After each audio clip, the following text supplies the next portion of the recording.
নমস্কার বন্ধুরা, আজকে দেখো মাম্পি রান্না করছে আজকে নতুন কিছু দিয়ে। আর বাটি নিয়ে যাচ্ছি, মাম্পি ওপরে তরকারি নামাবে, ভাত ছেঁকবে। দেখতে পাচ্ছ মাম্পি এখানে কি করছে। মাম্পি কি করা? হ্যাঁ হ্যাঁ, রান্না কি দিয়ে রান্না করা?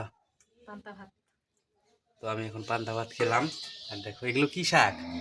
কমলি শাক। কমলি এগুলো কোথা থেকে তুলে আনলা? পুকুরের থেকে? জঙ্গল। কে ওই পুকুরটা দেখো আমাদের ওখান শাকগুলো থেকে? কত সুন্দর, দেখো। তো দেখো এই ভাঙ্গা ঘরের মধ্যে রান্না করো, তোমার খারাপ লাগে না? না, ভালো লাগে, কারণ আমার স্বামীর যেরকম রোজগার আমাকে রান্নাঘর করে দিতে পায় না, তার জন্য আমি এই ঘরেই রান্না করি।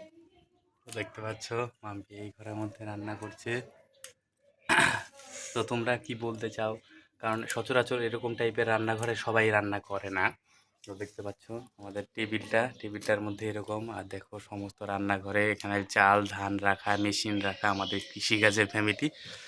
তো জমির থেকে আমরা জিনিসপাতি নিয়ে খাই, আমরা খালি তেল আর যাবতীয় যেগুলো জিনিস আমাদের এখানে হয় না সেগুলো আমরা কিনে তারপরে খাই। তো দেখতে পাচ্ছ মাম্পি এগুলো করছে। তো দেখো, তো এই ব্যাপারে তোমাদের কি মতবাদ অবশ্যই কমেন্ট সেকশনে লিখবে। তো তোমরা তো কিচ্ছু লেখো না, কারণ তোমাদের এই খারাপ ব্লগগুলো কেমন লাগে অবশ্যই কমেন্টে লিখবে। আর ভিডিওটা ভালো লাগলে অবশ্যই লাইক কমেন্ট শেয়ার করবে। মাম্পি বলো, আর কি করবে? সাবস্ক্রাইব। আর ফলো অবশ্যই করবে। আমি এখন খাবো, আমার খিদে পাইছে। আমার তো আসলে রান্না করার আগেই খিদে পায়, যখন খাবো শাক রান্না করতে থাকবে, কাঁচা কাঁচাই খেয়ে ফেলবো। তো অবশ্যই শেয়ার করবে।